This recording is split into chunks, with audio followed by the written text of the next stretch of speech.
The following content is provided under a Creative Commons license. Your support will help MIT OpenCourseWare continue to offer high-quality educational resources for free. To make a donation or view additional materials from hundreds of MIT courses, visit MIT OpenCourseWare at ocw.mit.edu. One of the things that you should probably have noticed is as we're moving in the terms, the problem sets are getting less well-defined. And I'm seeing a lot of email traffic of the nature of what should we do if this, what should we do if that. For example, suppose the computer player runs out of time, or the person runs out of time playing the game. Should it stop right away? Should it just give them 0 score? That's left out of the problem set, in part because one of the things we're trying to accomplish is to have you folks start noticing ambiguities in problem statements, because that's life in computing. And so this is not like a math problem set or a physics problem set or like a high school physics lab where we all know what the answer should be and you could fake your lab results anyway. These are things where you're going to have to kind of figure it out. And for most of these things, all we ask is that you do something reasonable and that you describe what it is you're doing. So I don't much care, for example, whether you give the human player 0 points for playing after the time runs out, or you say you're done when the time runs out. Any of that, thank you, Sheila, is OK with me. Whatever. What I don't want your program to do is crash when that happens or run forever. Figure out something reasonable and do it. And again, we'll see this as an increasing trend as we work our way through the terms. The exception will be the next problem set, which will come out Friday, because that's not a programming problem. It's a problem, as you'll see, designed to give you some practice at dealing with some of the, dare I say, more theoretical concepts we've covered in class, like algorithmic complexity, that are not readily dealt with in a programming problem. You know, it also deals with issues of some of the subtleties of things like aliasing. So there's no programming. And in fact, we're not even going to ask you to hand it in. It's a problem set where we've worked pretty hard to write some problems that we think will provide you with a good learning experience. And you should just do it to learn the material. We'll help you if you need to see the TAs, because you can't do them. By all means, make sure you get some help. So I'm not suggesting that it's an optional problem set that you shouldn't do, because you will come to regret it if you don't do it. But we're not going to grade it, and since we're not going to grade it, it seems kind of unfair to ask you to hand it in. So it's a short problem set, but make sure you know how to do those problems. OK. Today, for the rest of the lecture, we're going to take a break from the topic of algorithms and computation and things of the sort, and do something pretty pragmatic. And we're going to talk briefly about testing and at considerable length about debugging.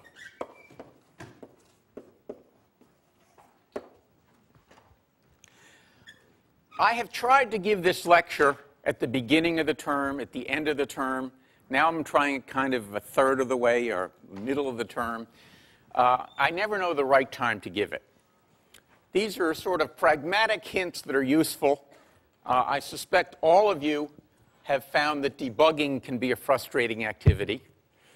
My hope is that at this point you've experienced enough frustration that the kind of pragmatic hints I'm going to talk about will not be, yeah, sure, of course, but they'll make sense to you. We'll see. OK. In a perfect world, the weather would always be like it's been this week. The M in MIT would stand for Maui instead of Massachusetts. Quantum physics would be easy to understand. All the Supreme Court justices would share our social values. And most importantly, our programs would work the first time we typed them. By now, you may have noticed that we do not live in an ideal world. At least one of those things I mentioned is not true. I'm only going to address the last one, why our programs don't work, and I will leave the Supreme Court up to the rest of you. There is an election coming up. All right. First, a few definitions. Things I want to make sure we all understand what they mean.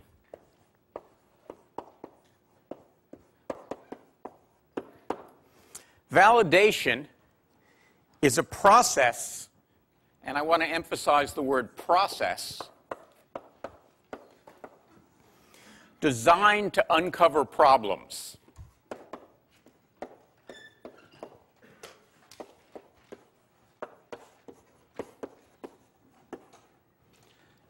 And increase confidence that our program does what we think it's intended to do. I want to emphasize that it will increase our confidence, but we can never really be sure we've got it nailed. And so it's a process that goes on.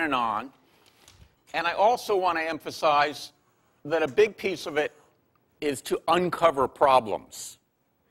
So we need to have a method not designed to give us unwarranted confidence, but in fact warranted confidence in our programs. It's typically a combination of two things: testing and reasoning.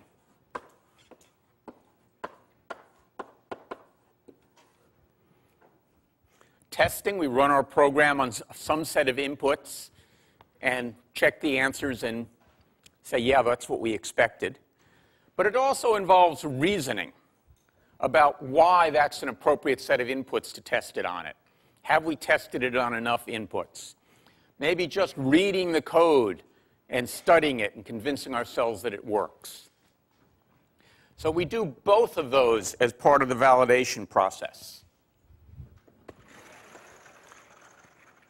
And we'll talk about all of this as we go along. Debugging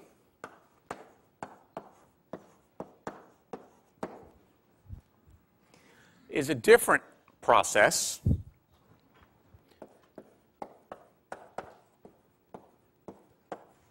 And that's basically the process of ascertaining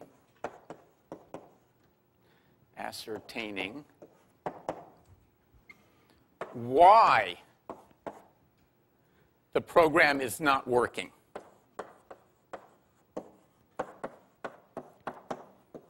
Why it's failing to work properly. So validation says, whoops, it's not working. And now we try and figure out why not. And then, of course, once we figure out why not, we try and fix it. But today I'm going to emphasize not how do you fix it, but how do you find out what's wrong. Usually when you know why it's not working, it's obvious what you have to do to make it work. There are two aspects of it. Thus far, the problem sets have mostly focused on function. Does it exhibit the functional behavior? Does it give you the answer that you expected it to give? Often, in practical problems, you'll spend just as much time doing performance debugging. Why is it slow? Why is it not getting the answer as fast as I want it to? And in fact, in a lot of industry, for example, if you're working on building a computer game, you'll discover that, in fact, the people working in the game will spend more time on performance debugging than on getting it to do the right thing, trying to make it do it fast enough or get it to run on the right processor. Some other terms we've talked about is defensive programming.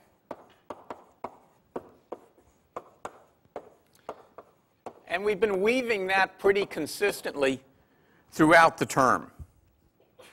And that's basically writing your programs in such a way that it will facilitate both validation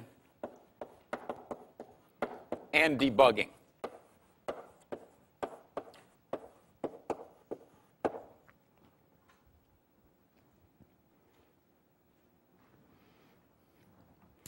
And we've talked about a lot of ways we do that. One of the most important things we do is we use assert statements so that we catch problems early. We write specifications of our functions. We modularize things. And we'll come back to this as every time we introduce a new programming concept, we'll relate it back, as we have been doing consistently, to defensive programming. So one of the things I want you to notice here is that testing and debugging are not the same thing. When we test, we compare an input-output pair to a specification. When we debug, we study the events that led to an error.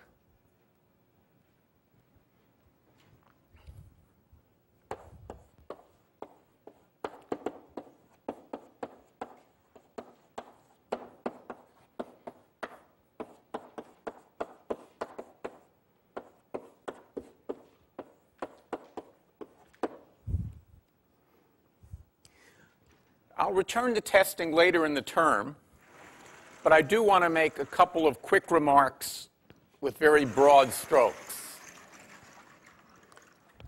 There are basically two classes of testing. There's unit testing, where we validate each piece of the program independently. Thus far, for us, it's been testing individual functions.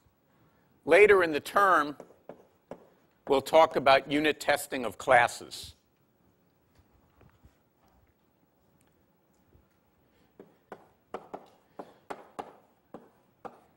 The other kind of testing is integration testing, where we put our whole program together and we see, does the whole thing work?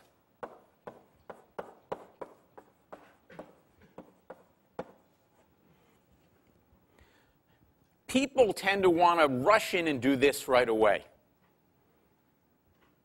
That's usually a big mistake, because usually it doesn't work. And so one of the things that I think is very important is to always begin by testing each unit. So before I try and run my program, I test each part of it independently. And that's because it's easier to test small things than big things. And it's easier to debug small things than big things. Eventually, if it's a big program, I run it. It never works the first time if it's a big program. And I end up going back and doing unit testing anyway to try and figure out why it doesn't work. So over the years, I've just convinced myself I might as well start where I'm going to end up. What's so hard about testing? Why is testing always a challenge?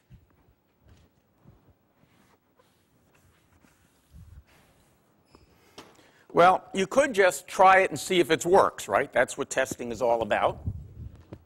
So we could look at something small. Let's just write a program to find the max of x and y, where x and y are floats.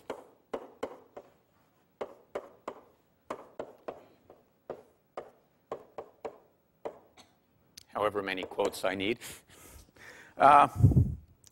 Well, just see if it works. Let's test it in all possible combinations of x and y and see if we get the right answer.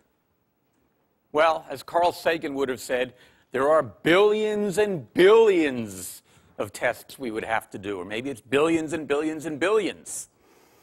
Pretty impractical. And it's hard to imagine a simpler program than this.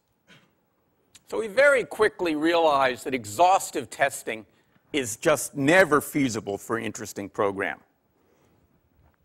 So as we look at testing, what we have to find is what's called a test suite.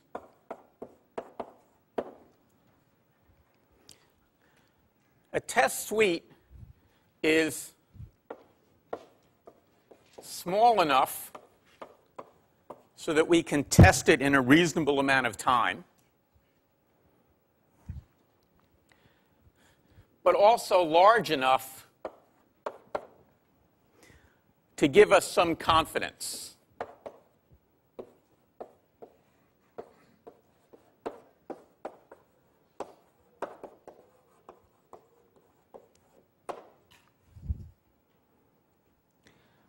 Later in the term, we'll spend part of a lecture talking about how do we find such a test suite that will make us feel good about things. For now, I just want you to be aware that you're always doing this balancing act. So now, let's assume we've run our test suite, and sad to say, at least one of our tests produced an output that we were unhappy with. It took it too long to generate the output, or more likely, it was just the wrong output. That gets us to debugging. So, a word about debugging. Where did the name come from? Well, here's a fun story, at least. This was one of the very first recorded bugs in the history of computation. Recorded September 9th, 1947, in case you're interested. This was the lab book of Grace Murray Hopper, later Admiral Grace Murray Hopper, the first female admiral in the U.S. Navy, who was also one of the world's first programmers. So she was trying to write this program, and it didn't work. It was a complicated program. It was computing the arctan. So you can imagine, right? You had a whole team of people trying to figure out how to do arctans. Times were different in those days. And they tried to run it, and it ran a long time, and then it basically stopped. Then they started the cosine tape. That didn't work. Well, they couldn't figure out what was wrong, and they spent a long time trying to debug the program. They didn't apparently call it debugging, and then they found the problem. In relay number 70, a moth had been trapped, and the relay had closed on the poor creature, crushing it to death. The Defense Department didn't care about the loss of a moth, but they did care about the fact that the relay was now stuck. It didn't work. They removed the moth, and the program worked. And you'll see at the bottom it says the first actual case of a bug being found. And they were very proud of themselves. Now, it's a wonderful story, and it is true. After all, Grace wouldn't have lied. But it's not the first use of the term bug. And as you'll see by your handout, I've attempted to trace it, and the first one I could find was in 1896 in a book on a handbook on electricity.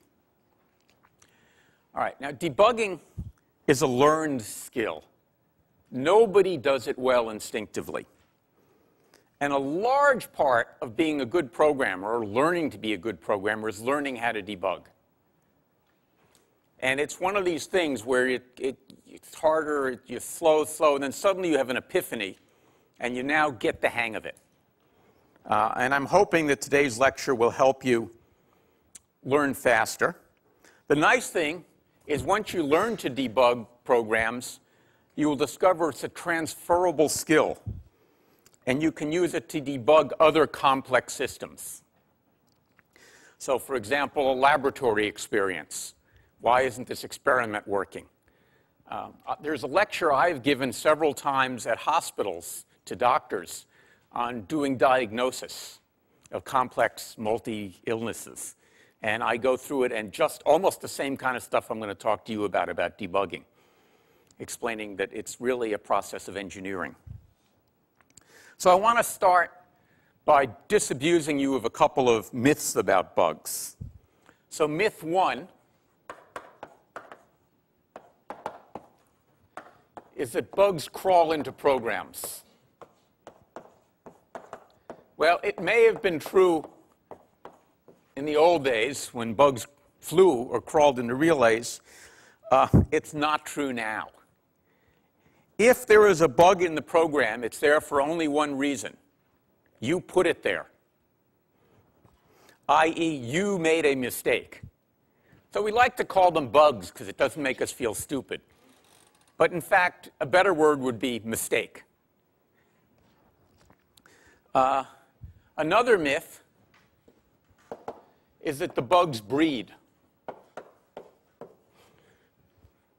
They do not. If there are multiple bugs in the program, it's because you made multiple mistakes, not because you made one or two and they mated and produced many more bugs. It doesn't work that way. That's a good thing. Typically, even though they don't breed, there are many bugs. And keep in mind that the goal of debugging is not to eliminate one bug.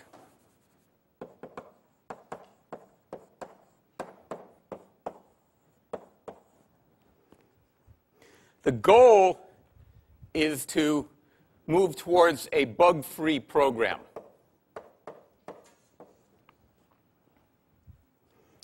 I emphasize this because it often leads to a different debugging strategy. People can get hung up in sort of hunting these things down and stamping them out one at a time. And it's a little bit like playing whack-a-mole, right? They keep jumping up at you. So the goal is to figure out a way to stamp them all out.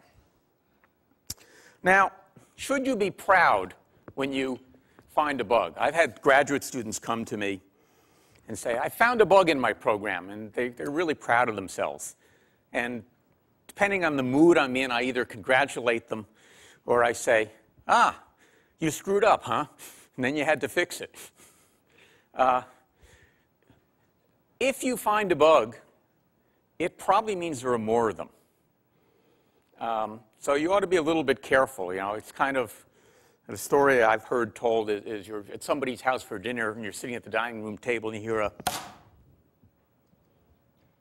then your hostess walks in with the turkey in a tray and says, I killed the last cockroach. Well, it wouldn't increase my appetite, at least. So be worried about it. All right. For at least 4 decades, people have been building tools called debuggers, things to help you find bugs, and there are some built into IDLE. My personal view is most of them are not worth the trouble. The 2 best debugging tools are the same now that they have almost always been, and they are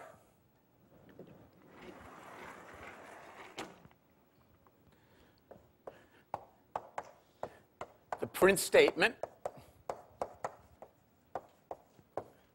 and reading.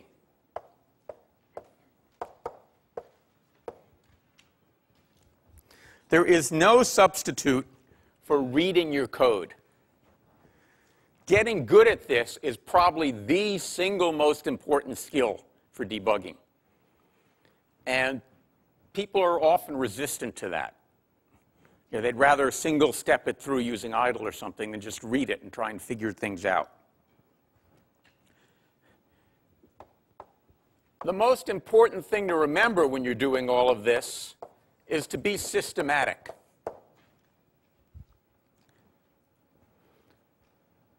That's what distinguishes good debuggers from bad debuggers. Good debuggers have evolved a way of systematically hunting for the bug. And what they're doing is, as they hunt, is they're reducing the search space.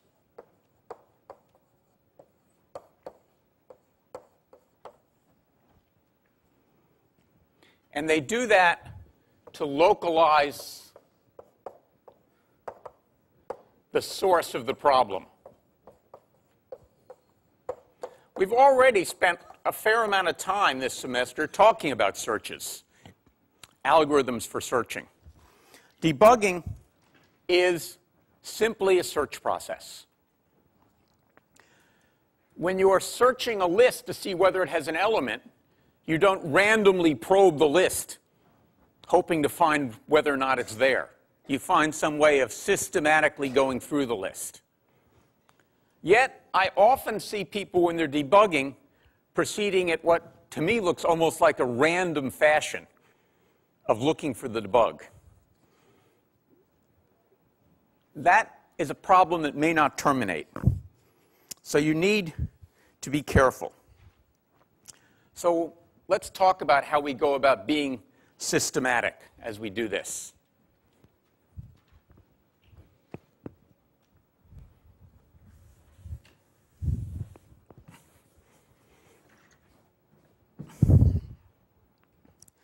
So debugging starts when we find out that there exists a problem. So the first thing to do is to study the program text.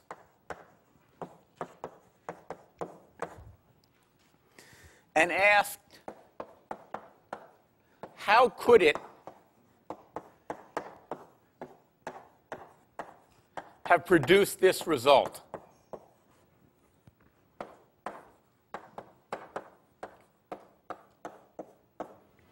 So there's something subtle about the way I've worded this. I didn't ask, why didn't it produce the result I wanted it to produce, which is sort of the question we'd immediately like to ask. Instead, I've asked, why did it produce the result it did? So I'm not asking myself, what's wrong, or how could I make it right? I'm asking, how could it have done this? I didn't expect it to do this.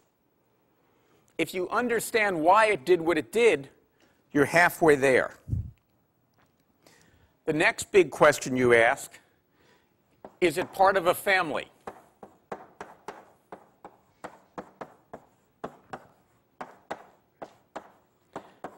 This gets back to the question of trying to get the program to be bug-free.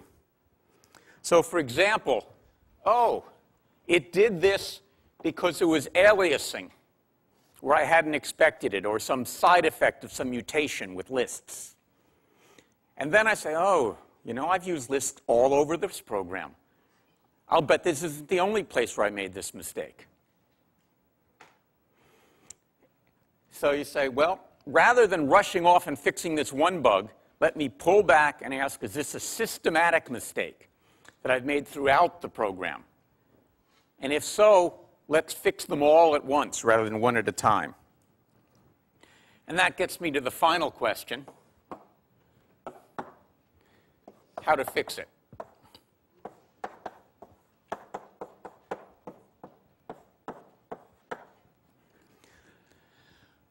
When I think about debugging, I think about it in terms of what you learned in high school as the scientific method. Actually, I should ask the question. Maybe I'm dating myself. Do they still teach the scientific method in high school? Yes, all right, good. All is not lost with the American educational system. So what does the scientific method tell us to do? Well, it says you first start by studying the available data.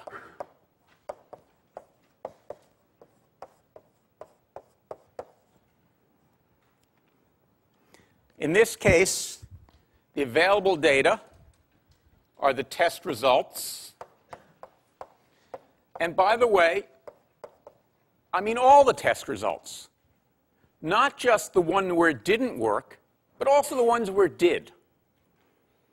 Because maybe the program worked on some inputs and not on others.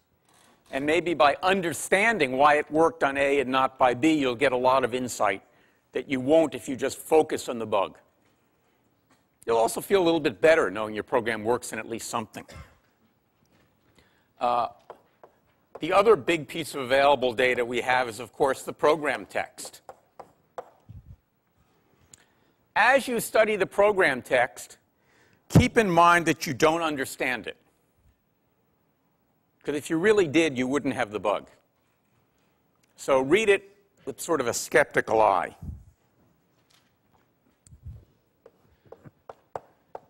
You then form a hypothesis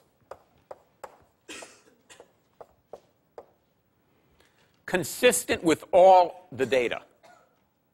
Not just some of the data, but all of the data. And then you design and run a repeatable experiment.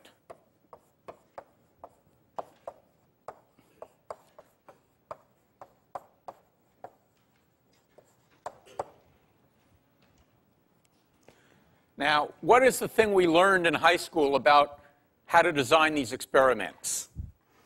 What must this experiment have the potential to do to be a valid scientific experiment?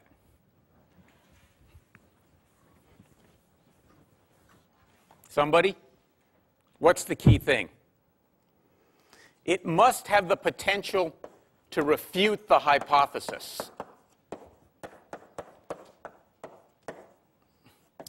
It's not a valid experiment if it has no chance of showing that the hypothesis is flawed.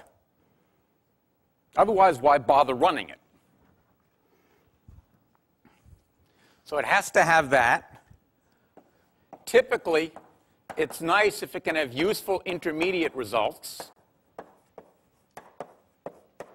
not just one answer at the end. So we can sort of check the progress of the code. And we must know what the result is supposed to be. Typically, when you run an experiment, you say, and I think the answer will be X. If it's not X, you've refuted the hypothesis.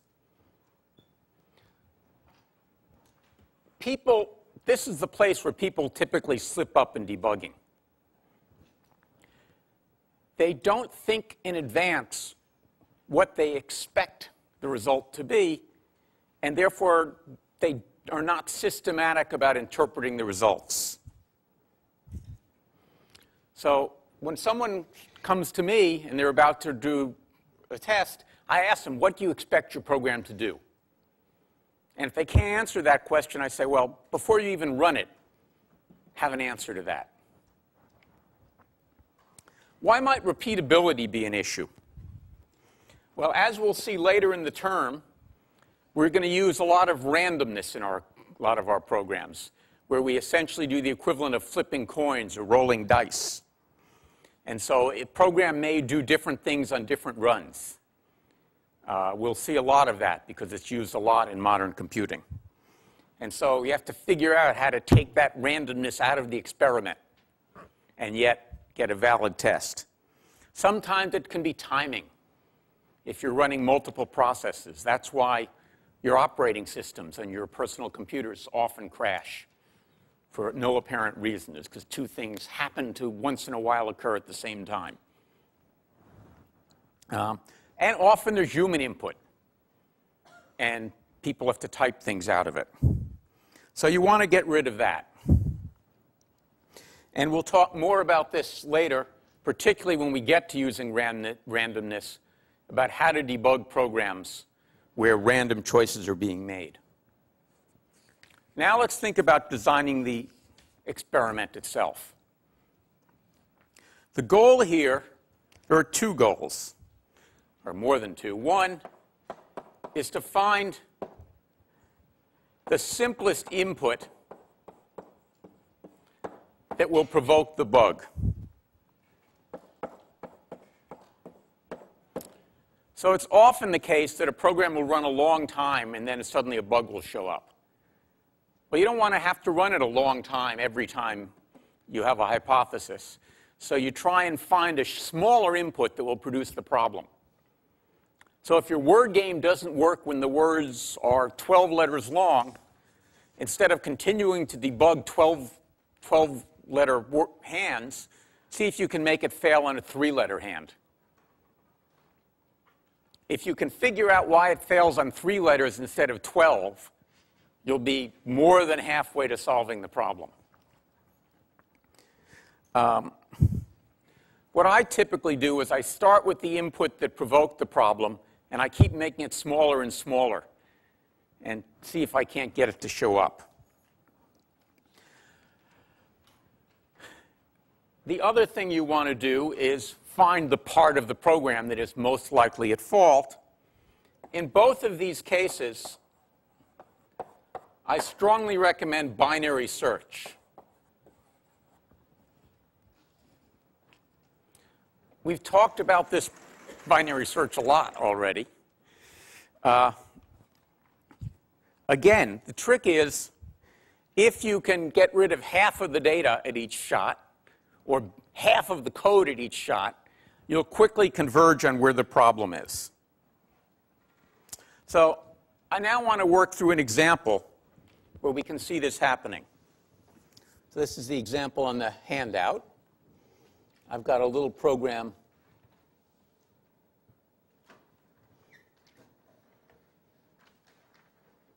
called Silly, and it's called Silly because it's really a rather ugly program. It's certainly not the right way to write a program to do this. But it will let us illustrate a few points. So the trick, what we're going to go through here is this whole scientific process and see what's going on. So let's try running Silly.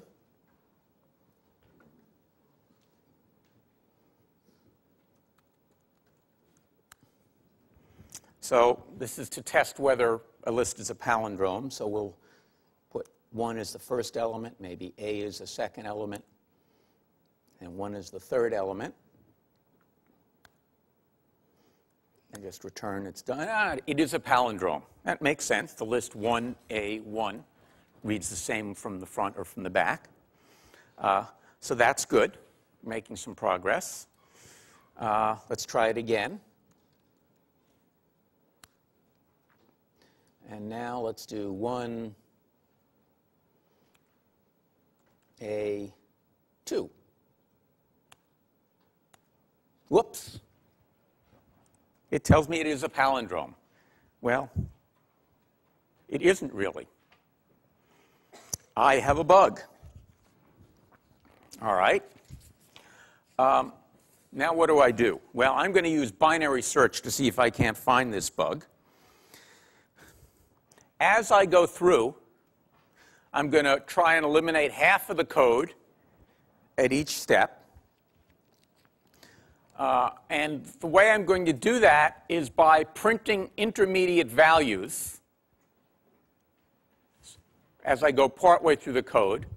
I'm going to try and predict what the value is going to be, and then see if indeed I get what I predicted. Now, as I do this, I'm going to use binary search. I'm going to start somewhere near the middle of the code.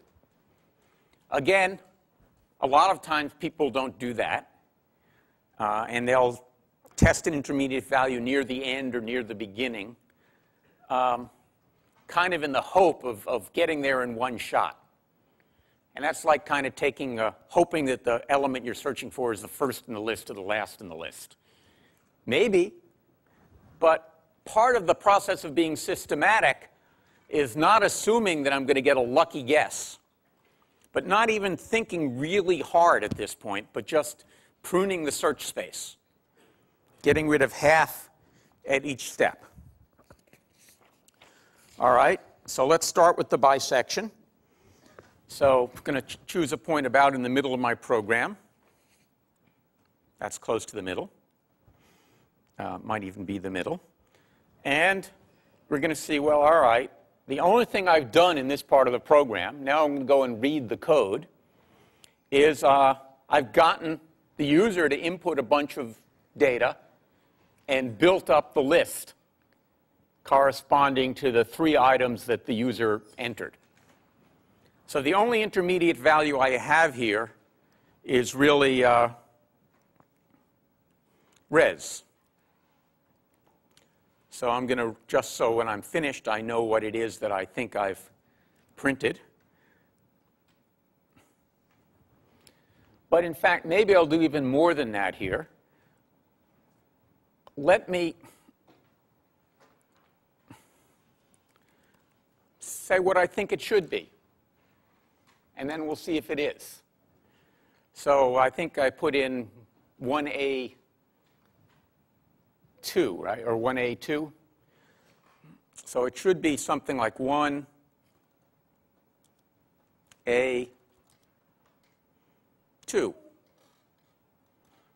So I've predicted what answer I'm expecting to get, and I've put it in my debugging code. And now I'll run it and see what we get. Whoops. We'll save it. Well, all right, a syntax error. This happens. And there's a syntax error, I see, because I've got a quote in a quote. All right, I'm just going to do that.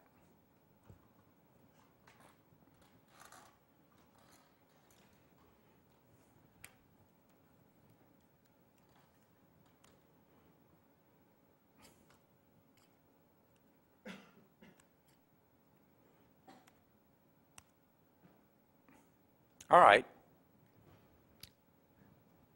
What I expected. So what have I learned? I've learned that with high probability, the error is not in the first part of the program. So I can now ignore that. So now I have these 6 lines. So we'll try and go in the middle of that. See if we can find it here. And, whoops. Notice, by the way, that I commented out the previous debugging line rather than got rid of it, since I'm not sure I won't need to go back to it. So what should I look at here? Well, there are a couple of interesting intermediate values here, right? There's temp.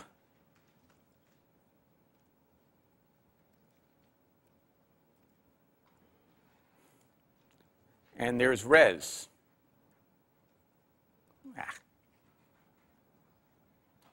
Never type kneeling.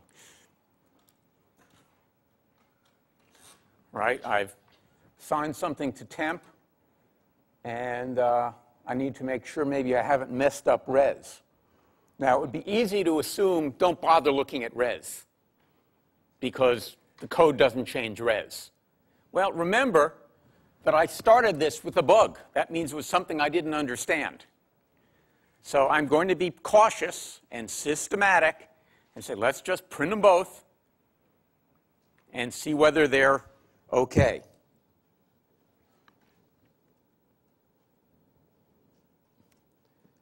Now, let's do this.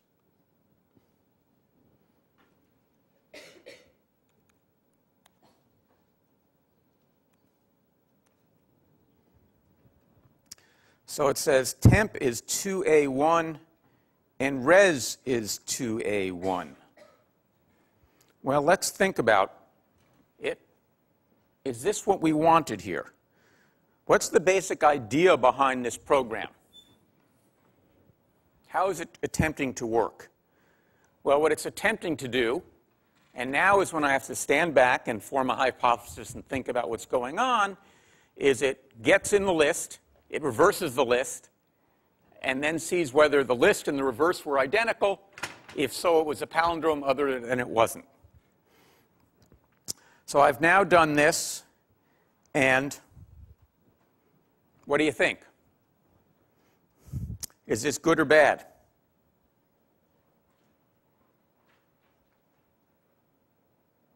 Is this what I should be getting? No. What's wrong? Somebody? Yeah. Pardon? Yeah. Somehow I wanted to. Got to work on those hands. I didn't want to change res. OK, so I now know that the bug has got to be between these two print statements. I'm narrowing it down. It's getting a little silly, but you know, I'm going to really be persistent and just follow the rules here of binary search rather than jumping to conclusions. Well, clearly what I probably want to do here is what? Print these same two things.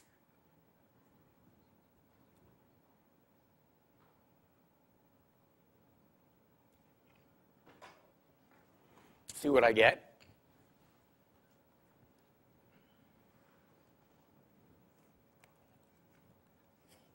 Whoops. I have to, of course, do that. Otherwise, it just tells me that silly happens to be a function.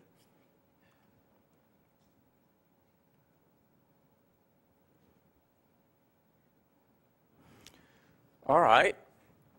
How do I feel about this result?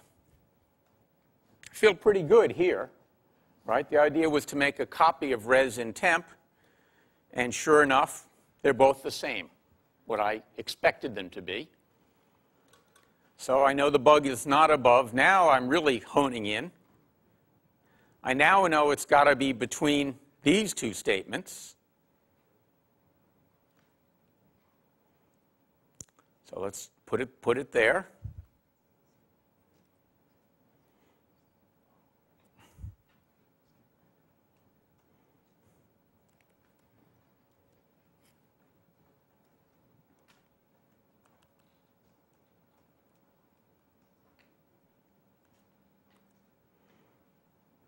Aha. Well, it's gone wrong. So now I've narrowed the bug down to one place. I know exactly which statement it's in. So something has happened there that wasn't what I expected. Who wants to tell me what that bug is? Yeah. Is it that you labeled CMP the same list as res was, since res is a list of usable, so you didn't really make a copy, you just made a point. Right. Bad throw, good catch. So this is a classic error, right? I've not made a copy of the list. I've got an alias of the list. This was the thing that tripped up many of you on the quiz. And really what I should have done is this.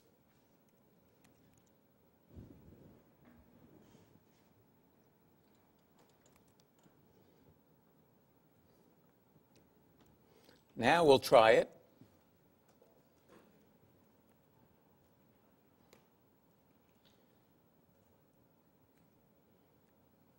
Ha! It's not a palindrome. So, small, silly little exercise, but I'm hoping that you've sort of seen how by being patient, patience is an important part of the debugging process. I have not rushed. I've calmly and slowly narrowed the search, found where the statement is, and then fixed it. And now I'm going to go hunt through the rest of my code to look for places where I used assignment when I should have used cloning as a part of the assignment. The bug, the family here, is failure to clone when I should have cloned. Thursday, we'll talk a little bit more about what to do once we found the bug, and then back to algorithms.